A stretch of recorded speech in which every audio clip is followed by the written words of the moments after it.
So there's basically a consensus among drug researchers that the prohibition of drugs, the war on drugs, is more harmful than the kinds of harms that it's supposed to be helping with by supposedly preventing people from taking drugs that are thought to have all these bad side effects. So although, drug researchers acknowledge that there are some drugs that can be misused or overused, and you don't want to necessarily have all drugs accessible to anyone at all times,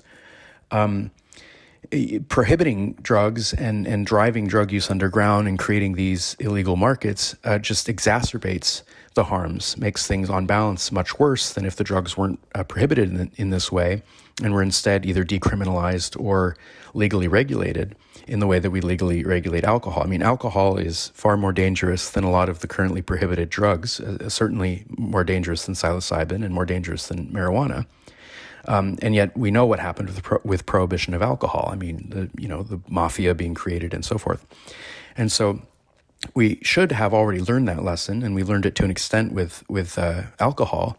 But some of the other drugs that have been listed as these prohibited substances, I mean, there's a long history of very politically troubling reasons for doing this. Opium was associated with Chinese immigrants, and some initial banning of opium was motivated by explicitly racist desires to sort of stigmatize a drug that was popular with those groups. The association with Mexicans and marijuana is part of what's going on there. And then, you see Black Americans, especially younger men, being disproportionately arrested and incarcerated for using drugs at a similar rate to white people. And so in the way that the so-called war on drugs has been prosecuted has some really troubling racist implications as well.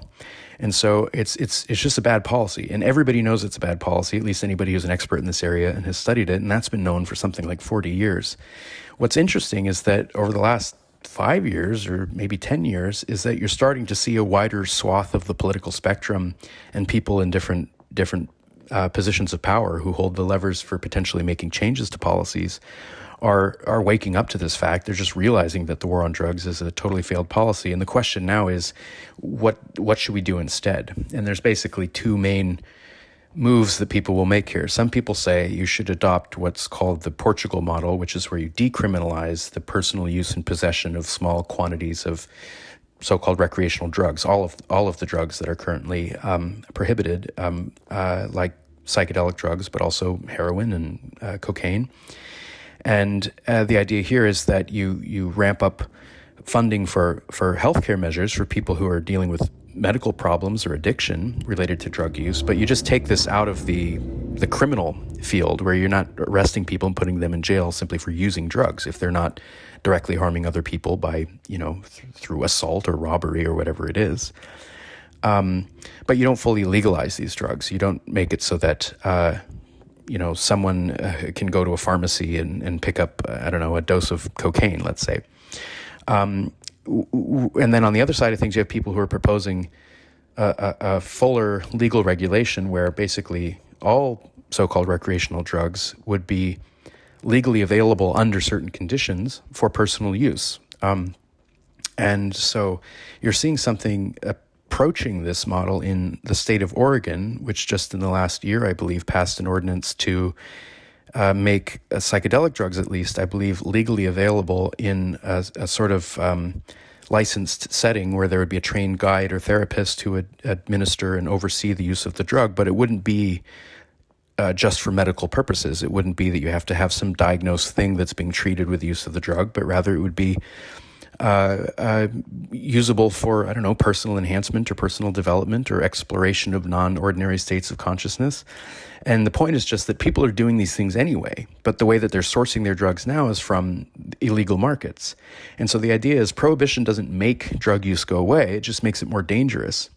And if you can find a way to make these drugs available under circumscribed settings so that perhaps you have to demonstrate a certain amount of competence and knowledge in how to use the drug safely, for example, or you use it in a licensed setting like in the Oregon model, then the idea is that, mostly the same people who would be interested in using these drugs would continue to use them, but they would, be able to use them under safer conditions. There's some debate that maybe people who otherwise wouldn't be using drugs might use them if they became legally regulated in this way. And some people are concerned that this use could be harmful in some cases if people weren't using the drugs in a safe way. But so far the evidence from at least the Portugal situation is that with decriminalization, you don't see a huge spike of new use of drugs from people who otherwise wouldn't be using them. So, one way or another, whether it's through decriminalization with harm reduction measures and increased expenditure on healthcare for dealing with addiction and so forth, or a fully legally regulated model of drug use, the point is that it's just kind of crazy to be locking people up for simply using drugs if they're not harming others, if they're not violating other people's rights. And that insofar as there are harms to the misuse of drugs, these should be addressed through healthcare and social support services, not through criminalization, especially given that the way the criminal prosecution of these cases is done in a racially unjust way. And in the history of the war on drugs had racist implications from the start. So that's kind of where the conversation is now. I think in the next 10 years, there probably are going to be more states that adopt the Oregon model and make at least some currently prohibited drugs available for personal use. Sometimes people call these recreational drugs, and I think in a way that's misleading. So let's say a person is using psilocybin. They're out in the woods and they take some mushrooms with their friends. Some people might do something like that for recreation, i.e. for fun. But psychedelic drugs have been used in many cultures for spiritual development and for gaining real insights into how one's own mind works or how one relates to others or reevaluating one's own emotions and so forth. And so I think the label of recreational drugs implies that it's just for kicks, which, obviously many of these drugs are used that way, or for people going to parties and so forth. But drugs can be used for lots of different reasons, and they have been used historically and in many cultures still today for all sorts of reasons that might seem more like personal enhancement or something like that. And so we should be alert to those possibilities.